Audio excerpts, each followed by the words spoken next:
Assalamualaikum warahmatullahi wabarakatuh. Waalaikumsalam warahmatullahi wabarakatuh.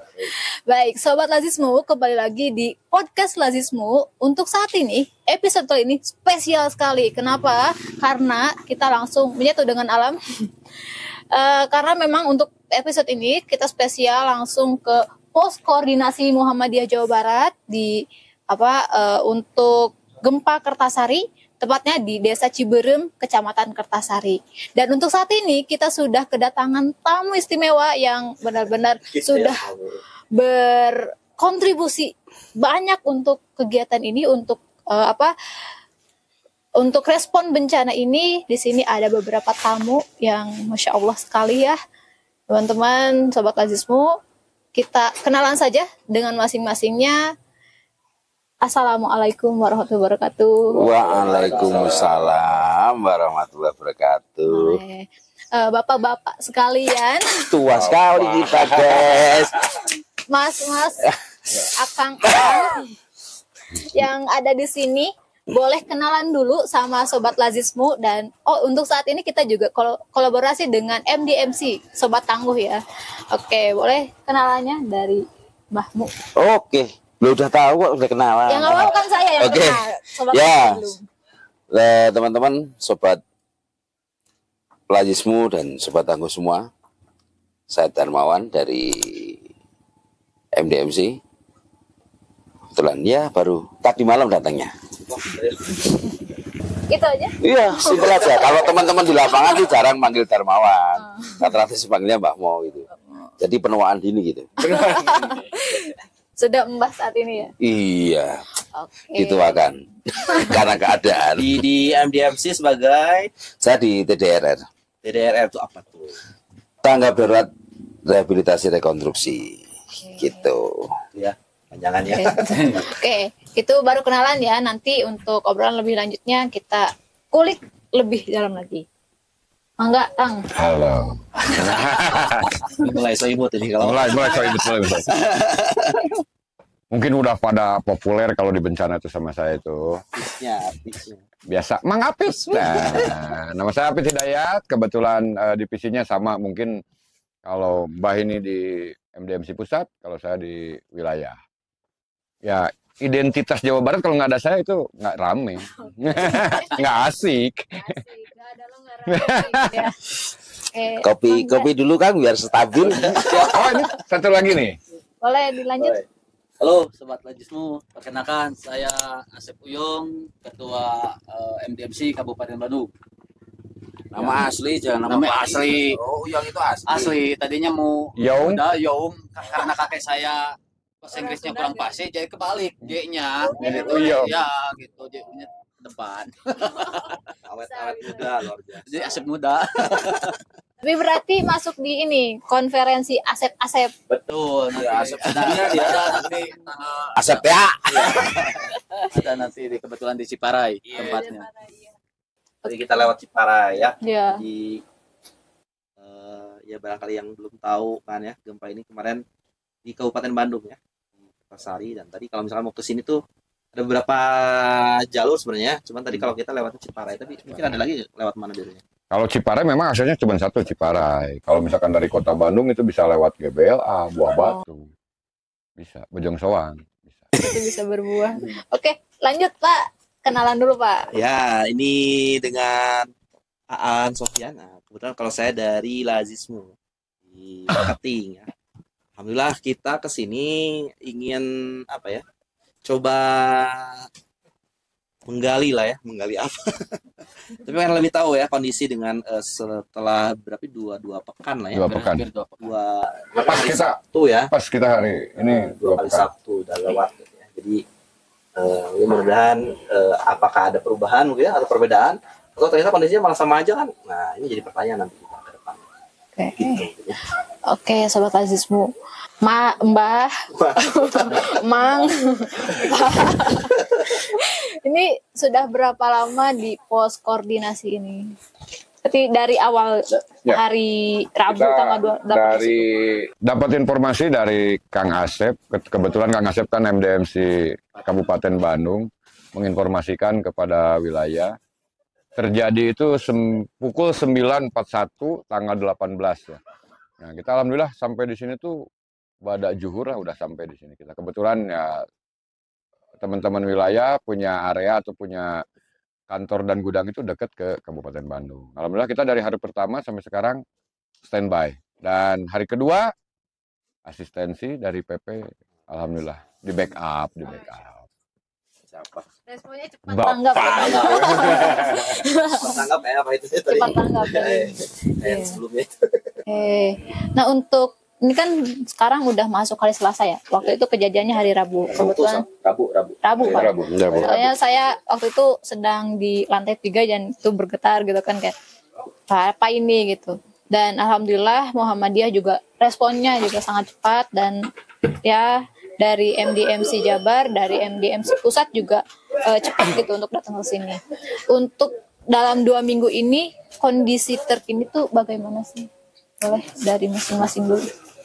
Ya, kalau untuk kondisi saat ini ya, jadi ini kan masa tanggap darurat dari pemerintah memang berakhir hari ini. Jadi memang ditetapkan 2 minggu. Jadi terakhir di tanggal 1 ya, Mang ya. Tadi kita barusan ke Pos Induk koordinasi dengan dan Ramil dan BPBD Kabupaten. Dan memang selesai hari ini, tapi ini sudah masuk masa transisi darurat ke pemulihan. Itu jadi di kita pun ini sudah mulai berubah untuk penanganan dan kita memang mendorong sekarang untuk tenda-tenda yang kemarin kita dirikan untuk tenda-tenda komunal yang untuk para penyintas. Ini kita sudah mulai kemarin kita sudah mulai beberapa sudah kita rapikan, sudah kita lipat untuk kita mendorong mereka kembali satu ya memang rumahnya tidak rusak kembali ke rumah. Yang memang rumah rusak berat memang kita dorong untuk ini mulai pembangunan hunian darurat. Jadi ini prototipe kemarin sudah kita bikinkan nanti biar mungkin di waktu dekat ini kita lakukan lembuk warga untuk pola pembangunannya mau seperti apa. Apakah nanti sama dengan pola-pola yang sudah pernah kita bangun? Mulai dengan ya harapan kita dengan gotong royong lah. Jadi kita melibatkan peran aktif masyarakat karena dengan adanya peran itu ya harapannya kalau mereka membangun untuk rumah mereka sendiri pasti akan jauh lebih baik. Beda dengan kalau mereka terima jadi.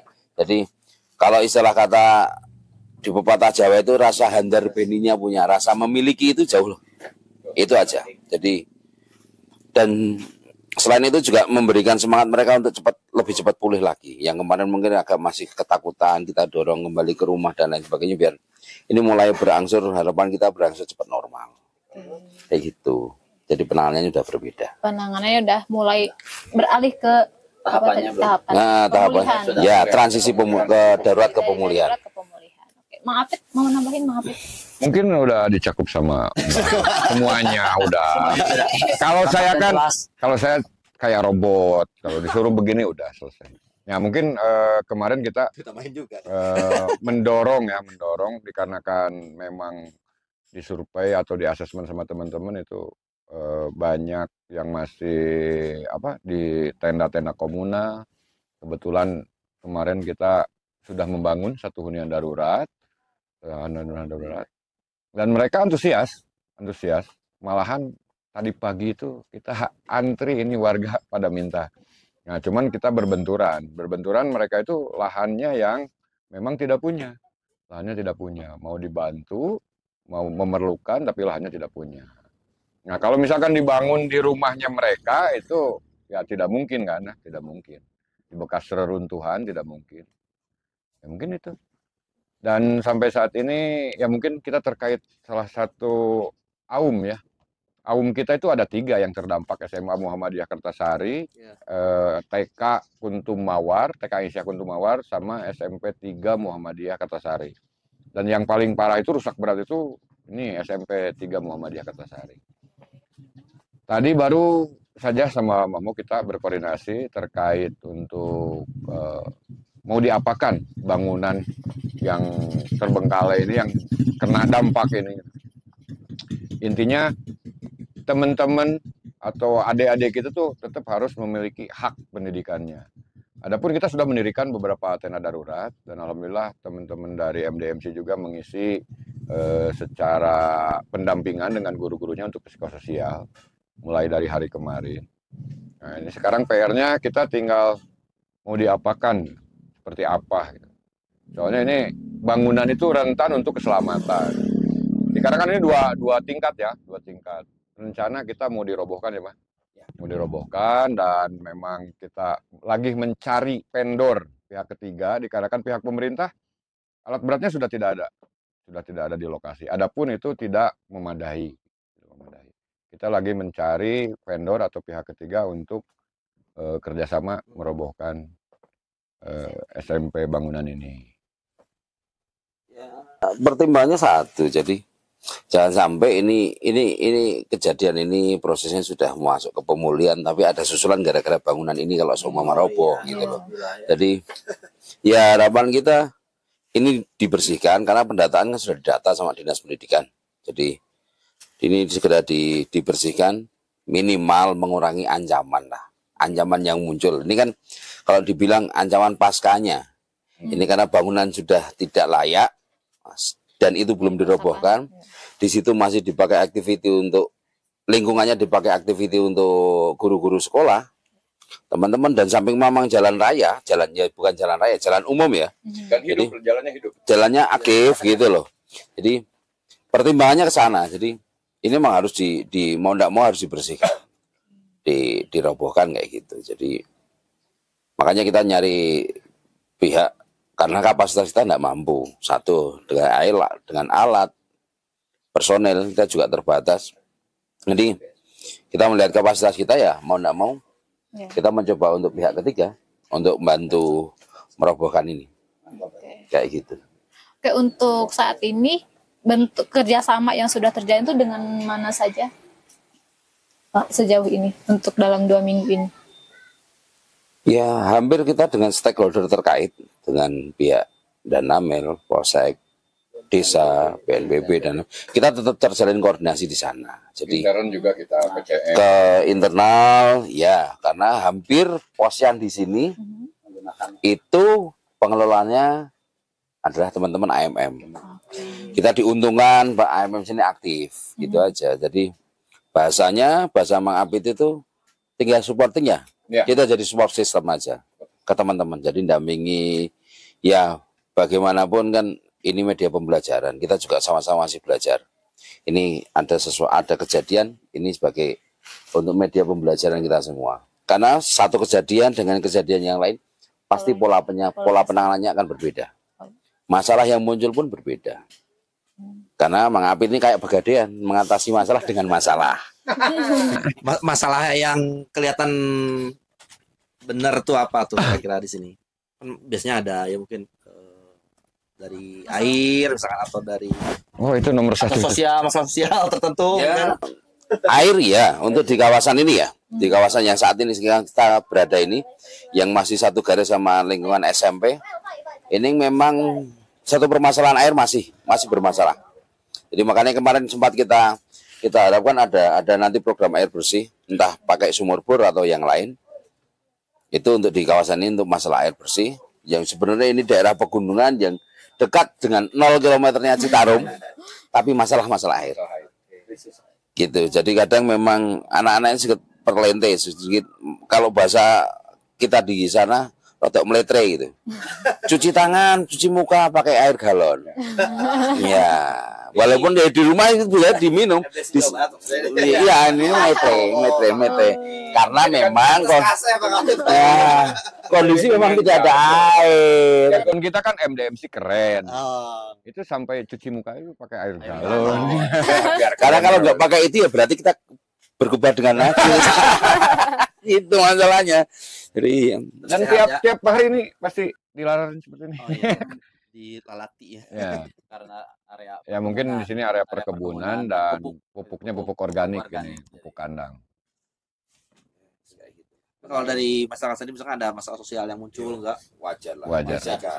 Jadi salah satu kita mendorong tenda kita sudah mulai kita rapikan dan kita dorong kembali ke rumahnya itu Ya, kadang ada asumsi seperti itu, ada tenda pasti ada batuan. Nah, kayak gitu. Jadi memang harapan kita memang yang lebih tepat sasaran. Oh, ini memang terdampak. Iya, iya. Baru kita eksekusi dan lain sebagainya. Jadi di awal memang semua kita cakup, seluruh yang kita cakup. Yang kita dampingi ya Mas, dalam konteks kita kan ada 4 posyan. 5 sama di Garut, tapi di Garut nanti sistemnya pos aju gitu. Jadi mereka bolak-balik kayak gitu.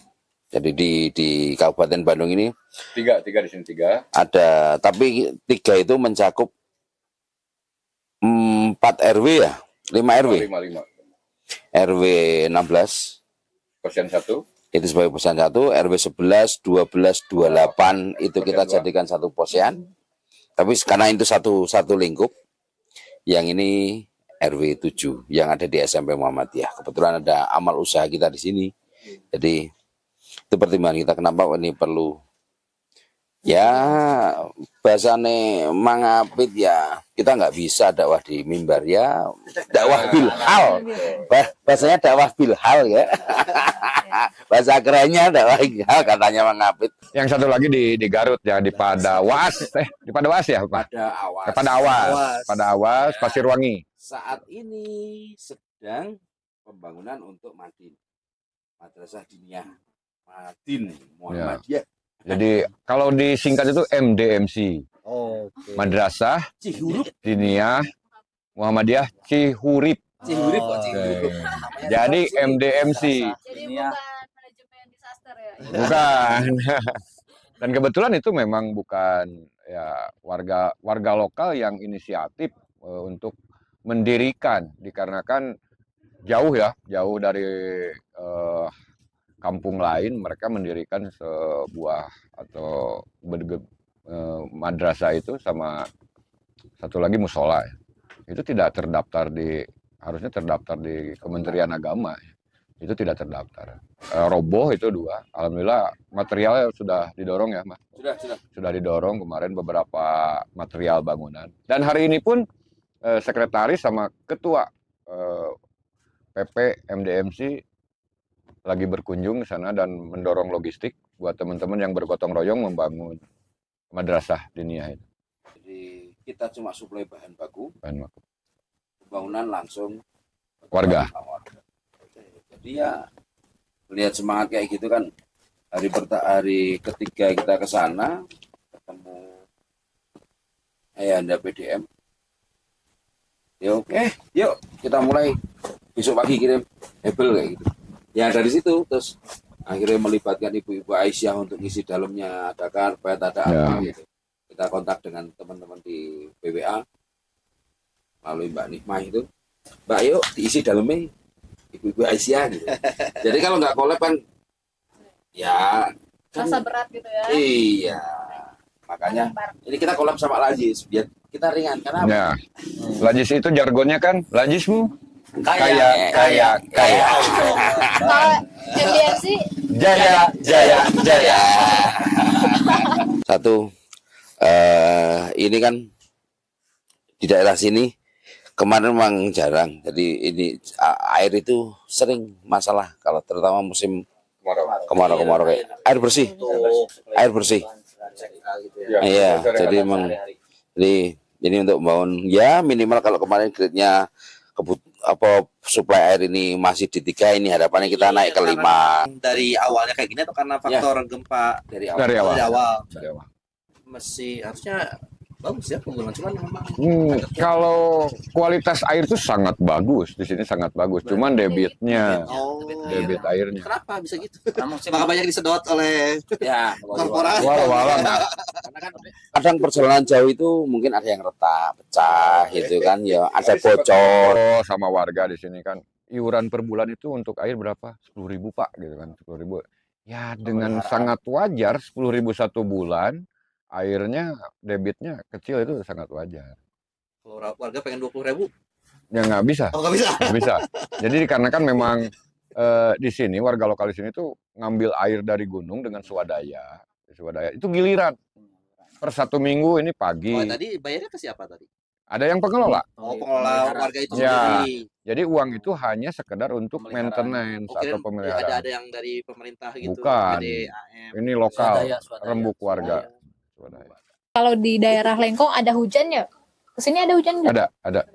Berapa kali ya? Dua kali ya? Dua kali. Dua kali. Yang agak lama itu hari ke-5 kalau nggak salah ya. Hari ke-5. Yang perlu diketahui teman-teman, baik sobatmu maupun Sobat Tangguh. sobat Lahismu maupun sobat Tangguh. Ini saat ini di tahap awal kita pembangunan hunian darurat, kita akan bangun untuk 50 unit. Ya. Ini memang kita sasar dulu untuk yang Sangat berat. dosa berat. Kayak gitu. Jadi kita ambil gap-gap aja lah. Ini kan ada dari lembaga lain, kayak kemarin ada dari ADRA yang sudah membagikan bahan dan lain sebagainya. Ini kita ngambil gapnya aja. Jadi memang di tahap awal ini dan udah insya Allah minggu ini sudah kita mulai pembangunan. Kita akan bangun 50 unit. Nah, itu dari hunian darurat tuh maksudnya apa? Bisa ini mungkin. Maksudnya rumah sementara gitu, hunian sementara. Ya, hunian darurat itu Rumah yang ya kita masih pakai terpal kalau hunian darurat, tapi konstruksinya sudah pakai rangka kayu, jadi modelnya kayak rumah.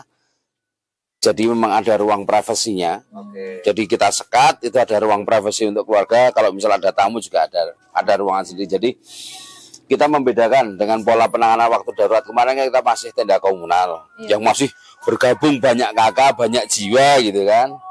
Ya mungkin di 1, 2, 3 sampai 1 minggu mungkin masih aman lah. Tapi kalau ini diterus-teruskan ya pasti akan ada gesekan. Masalah baru. Nah, pasti. Sosial ya. Ya itu yang kita hadirkan kayak gitu. Jadi terkait ini makanya kita dorong untuk ini mulai ke Perkakaan. arahnya ke hunian darurat yang berbasis KK, tidak komunal lagi gitu. Dan itu dibangun di lahan mereka. Kalau seumpama yang terkendala dengan lahan bisa pinjam. Anda bisa pinjam, yang penting itu jelas ini boleh dipinjamkan gitu. Jadi ini cuma untuk ngisi jeda tunggu aja sebelum mereka mendapatkan hunian tetap dari pemerintah. Karena kalau di Muhammadiyah kan kita tidak pernah intervensi sampai ke hunian tetap. Paling sampai ke hunian sementara. Ya harapannya ini nanti bisa sampai ke hunian sementara. Tapi minimal di hunian darurat ini kita intervensi. Itu kebutuhannya apa? Dari 50 Hundar itu hunian darurat itu estimasi berapa tuh biasanya? Satu unitnya. Satu unit sampai ya kalau kali 50 berarti berapa tuh? Ya satunya sekitar 2.700.000 lah. 2.700.000. Ya, seperti yang di flyernya teman-teman Lajis itu 2.700.000. jangan itu dibikin kepala 2 sama kepala 3 itu beda. 2.700.000 itu kan kelihatan masih 2 juta. Kalau 3.050.000 aja itu kelihatan 3 juta. Nah, gitu. Jadi memang karena kita mengikuti mengikuti apa ini? Ya harga ini kan memang mungkin beda budgetingnya dengan waktu di Cianjur gitu kan. Tapi karena ini sudah beda waktu, rentan waktunya cukup lama, jadi ya ada beberapa di sektor itu ada kenaikan kayak gitu. Dan ini memang transportasinya cukup lumayan beda. Karena kan yang bebankan bahan-bahan itu kan kadang di sini kan harga transport lah. Karena dari Ciparai sendiri ke sini paling tidak lebih dari setengah jam ya. Iya. 1 jam. Ini COD juga. COD nggak mau di sini. Ya kan tadi sempat Nah, order apa di sini? maksudnya ini kan PO kita PO bahan baku ya, Oh, PO bahan baku, terpal itu kita disesuaikan. Kita loading di ABS, nanti kita bawa. Jadi tetap yang bawanya mah dari tim kitanya. Ya. Jadi jemput bola lah. Kayak gitu. Jadi kalau teman-teman lagi semua ikut Membantu? Loading. Unloading juga enggak apa-apa. Kita itu enggak nolak kalau ditawarin kayak gitu. Kita itu enggak suka nolak kalau ada orang nawarin tenaga gitu. Nanti kita mau ajak donatur barangkali mau langsung terjun lah. Ya. Jangan terjun sakit yakin. Jadi terlibat. Oh iya. Karena dengan kita datang ke sini juga, gini loh, ini tuh di tempat pos koordinasi itu seperti ini, sehingga ketika donatur menitipkan infaknya lewat Lazismu itu langsung nyata by eksperimen gitu. Ya. Ya. secara keinderaan tuh bisa dilihat langsung. Salah satu PR dari MDMC ya kita membahas Megatrust dan Sesar Lembang. Iya, betul. Dan memang Sesar Lembang itu secara kemarin saya sempat ketemu sama teman-teman dari BRIN, Bapak Profesor Yayat Supriyatna, pergerakan atau pergeseran tanah itu hanya 3 mili per tahun. Per tahun, 3 mm per tahun.